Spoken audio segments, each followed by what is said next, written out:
keep your dream. I have a friend named Monty Roberts who owns a horse ranch in San Isidro. He has let me use his house to put on fundraising events to raise money for youth at-risk programs. The last time I was there he introduced me by saying, "I want to tell you why I let Jack use my horse." It all goes back to a story about a young man who was the son of an itinerant horse trainer who would go from stable to stable, racetrack to racetrack, farm to farm and ranch to ranch, training horses. As a result, the boy's high school career was continually interrupted. When he was a senior, he was asked to write a paper about what he wanted to be and do when he grew up. That night he wrote a 7-page paper describing his goal of someday owning a horse ranch. He wrote about his dream in great detail and he even drew a diagram of a 200-acre ranch, showing the location of all the buildings, the stables and the track. Then he drew a detailed floor plan for a 4,000 square foot house that would sit on a 200-acre dream ranch. He put a great deal of his heart into the project and the next day he handed it in to his teacher. 2 days later he received his paper back. On the front page was a large red F with a note that read, "See me after class." The boy with the dream went to see the teacher after class and asked, "Why did I receive an F?" The teacher said, "This is an unrealistic dream for a young boy like you. You have no money. You come from an itinerant family.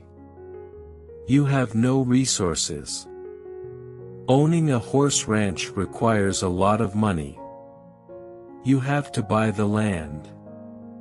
You have to pay for the original breeding stock and later you'll have to pay large stud fees. There's no way you could ever do it." Then the teacher added, "If you will rewrite this paper with a more realistic goal, I will reconsider your grade."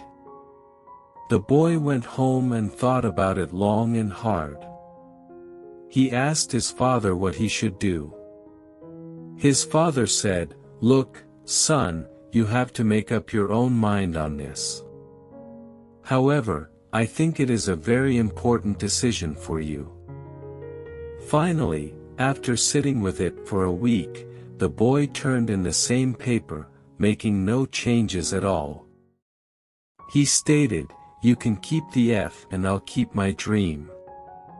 Monty then turned to the assembled group and said, "I tell you this story because you are sitting in my 4,000 square foot house in the middle of my 200-acre horse ranch. I still have that school paper framed over the fireplace."